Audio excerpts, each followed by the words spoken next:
बोलो शंकर भगवान की जय। आज काफी दिनों बाद, लगभग 4 महीने बाद, महर्षि वेद व्यास जी द्वारा रचित शिव महापुराण की शुरुआत कर रहे हैं। तो सभी शिव भक्त ध्यान से सुनेंगे। दुर्वासा चरित्र। महर्षि अत्रि जी ने अपनी पत्री महर्षि अत्रि जी ने अपनी पत्नी अनसुईया के साथ ब्रह्मा जी के कहने पर पुत्र प्राप्ति के लिए शिव जी की आराधना की। दोनों पति पत्नी ने रक्ष पर्वत विंध्याचल के पास नदी के तट पर बैठकर घोर तपस्या करने लगे। उनके शरीर से तीक्ष्ण अग्नि की ज्वाला प्रकट हुई। इस ज्वाला से तीनों लोग भस्म होने लगे। जब ऋषि मुनि इंद्र देवता मिलकर ब्रह्मा जी के पास गए, उनसे अपना दुख निवेदन किया।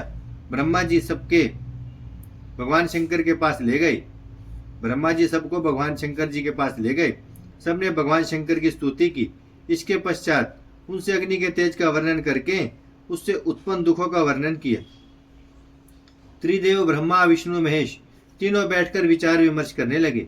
इसके बाद त्रिदेव अत्रि ऋषि को वर देने के लिए उनके पास गए। अत्रि ऋषि ने त्रिदेवों को पहचान कर उनकी स्तुति की। त्रिदेवों ने अपनी अभिन्नता प्रकट कर अपने अंश से पुत्र होने का वर दिया। इस कारण अत्रि मुनि को अनसुईया से 3 पुत्र प्राप्त हुए। ब्रह्मा के अंश से चंद्रमा, विष्णु के अंश से दुर्वासा हुए। दुर्वासा जी ने अनेक चरित्र निर्वाह किए हैं। राजा अम्बरीश ने उनकी परीक्षा लेनी चाहिए थी। इससे दुर्वासा जी क्रोध में भरकर श्राप देने लगे। सुदर्शन चक्र ने दुर्वासा का पीछा किया, परंतु आकाशवाणी द्वारा चक्र को रोक दिया गया। दुर्वासा को शिव जी का स्वरूप समझकर अम्बरीश ने स्तुति की तथा विधिवत भोजन कराया। एक बार दुर्वासा जी ने भगवान श्री रामचंद्र की परीक्षा ली। काल रूप दुर्वासा ने श्री रामचंद्र जी से प्रतिज्ञा करा ली थी कि हमारे दोनों के संवाद में कोई अन्य न आए, परंतु लक्ष्मण जी वहां आ गए। इससे रामचंद्र जी ने अपने प्रण के अनुसार अपने प्रिय भाई को त्याग दिया था। इससे दुर्वासा जी अति प्रसन्न हुए। इसी प्रकार दुर्वासा जी ने भगवान श्री कृष्ण की भी परीक्षा ली थी। दुर्वासा जी भगवान श्री कृष्ण के यहाँ भोजन करने हेतु आए। भगवान श्री कृष्ण ब्राह्मण भक्त हैं, ऐसा समझकर उन्होंने भगवान श्री कृष्ण की परीक्षा ली। भगवान श्री कृष्ण ने रुक्मिणी के साथ रथ में जुतकर उन्हें बैठाकर चलने लगे। दुर्वासा जी ने वरदान दिया कि तुम्हारे शरीर के अंग वज्र की तरह हो जाएं। एक बार दुर्वासा जी जल में नंगन होकर नहा रहे थे। द्रौपदी ने अपनी साड़ी को फाड़कर उन्हें शरीर ढकने को दी। वह साड़ी का टुकड़ा जल में बहता हुआ दुर्वासा जी के पास पहुंच गया। उस वस्त्र से दुर्वासा जी ने अपने गुप्तांग ढक लिए तथा द्रौपदी को साड़ी के बढ़ने का वरदान दिया। इस वरदान से द्रौपदी ने पांडवों की लाज रखी थी। इस प्रकार उन्होंने अनेक चरित्र किए हैं। हनुमान अवतार। जब विष्णु भगवान ने मोहिनी रूप धारण किया था तो शिव जी मोहिनी के रूप पर मोहित हो गए थे। इससे उनका वीर्य स्खलित हो गया। सप्तऋषियों ने उस वीर्य को पत्ते पर स्थापित कर गौतम की पुत्री में रामचंद्र जी के हित के लिए स्थापित कराया। इस वीर्य से केसरी के शंकर सुवन हनुमान जी का जन्म हुआ। वे वानर रूप में महापराक्रमी थे। उन्होंने बाल्यकाल में सूर्य को एक मधुर फल समझकर अपने मुंह में रख लिया था, परंतु देवताओं की विनती करने पर सूर्य को छोड़ दिया था। देवताओं ने हनुमान जी को शिव जी का अवतार समझकर अनेकों वरदान दिए। सूर्य देव से उन्होंने सभी विद्याएं ग्रहण की। माता की आज्ञा से सूर्य के अंश से उत्पन्न सुग्रीव से मित्रता की। वे सुग्रीव के मंत्री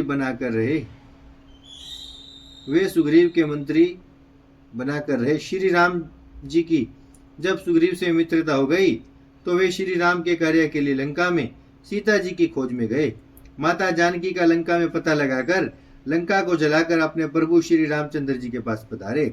इसके पश्चात श्री रामचंद्र जी के साथ वानर सेना लेकर लंका पर आक्रमण किया। अनेकों पत्थरों को पहाड़ों से लाकर समुद्र पर पुल बांधने में उन्होंने सहायता की। श्री रामचंद्र जी की विजय की इच्छा से शिवलिंग स्थापित कराकर पूजन किया। शिव जी से वरदान प्राप्त कर श्री राम ने दैत्यों का संहार किया। हनुमान जी ने भी युद्ध में अनेकों दैत्यों को मौत के घाट उतार दिया। श्री राम की सेना की रक्षा की। शक्ति से घायल लक्ष्मण जी के लिए संजीवनी बूटी लाए। यही रावण को मारकर राम लक्ष्मण को लेकर आए। उन्होंने अनेक लीलाएं की। महेश अवतार। एक बार शिव जी पार्वती के साथ विहार कर रहे थे। द्वार पर भैरव थे। लीला विहार से उन्मत्त होकर पार्वती जी बाहर जाने लगी तो भैरव ने विहार युक्त मन से उन्हें स्त्री के भाव से देखा तथा बाहर जाने से रोका। पार्वती जी ने उसके मनोभाव को पढ़ लिया और उसे श्राप दिया कि तू पृथ्वी पर जाकर मनुष्य बन जा। इससे भैरव पृथ्वी पर आकर बेताल नाम से प्रसिद्ध हुए। शंकर पार्वती जी भी स्नेहवश पृथ्वी पर अवतरित हुए। शंकर पार्वती जी भी स्नेहवश पृथ्वी पर अवतरित हुए। उस समय शंकर जी का नाम महेश हुआ और पार्वती जी का नाम शारदा पड़ा। इस प्रकार शिव जी ने अपनी लीलाएं की। वृषभ अवतार। जब देवताओं और दानवों ने अमृत के लिए समुद्र का मंथन किया तो अमृत की प्राप्ति पर देव दानवों में युद्ध छिड़ गया। त्रिलोकी में यह युद्ध देवासुर संग्राम के नाम से प्रसिद्ध हुआ। अमृत की बूंदों से कुछ सुंदर रमणियां भी उत्पन्न हुई। भगवान शिव की माया से उनके अनेक गुप्त अंग सुंदर रूप में प्रकट हुए। दैत्य इन रमणियों को पताल में ले गए। भगवान श्री हरि दैत्यों को भालों से मारते मारते पताल में गए। वहां पर उन्होंने इन सुंदर रमणियों को देखा। विष्णु जी ने इन सुंदर स्त्रियों के साथ रमण करके अनेक वीर पुत्रों को उत्पन्न किया। इससे बड़ा भारी युद्ध हुआ। ऋषियों और मुनियों को हार्दिक कष्ट पहुंचा। इस पर भगवान शंकर ने उन्हें आश्वासन दिया कि मैं तुम्हारा कष्ट दूर करूंगा। इसी हेतु शिव जी ने वृषभ पर रूप धारण किया और विष्णु जी को पताल से लाने का विचार किया। उन्होंने गरजते हुए पताल लोक में प्रवेश किया। उनकी गर्जना इतनी तीव्र थी कि उसकी आवाज से वहां का नगर ध्वस्त होकर गिरने लगा। वहां के निवासी व्याकुल हो गए। वृषभ रूपी शिव जी ने उपद्रव मचा रहे विष्णु के पुत्रों का सामना किया। अपने खुरों और सींगों से उन्हें मारना प्रारंभ किया। विष्णु जी ने अपने पुत्रों को मारने वाले वृषभ का सामना किया। उन्होंने अनेक अस्त्रों का प्रयोग किया। वृषभ ने सभी को काट डाला।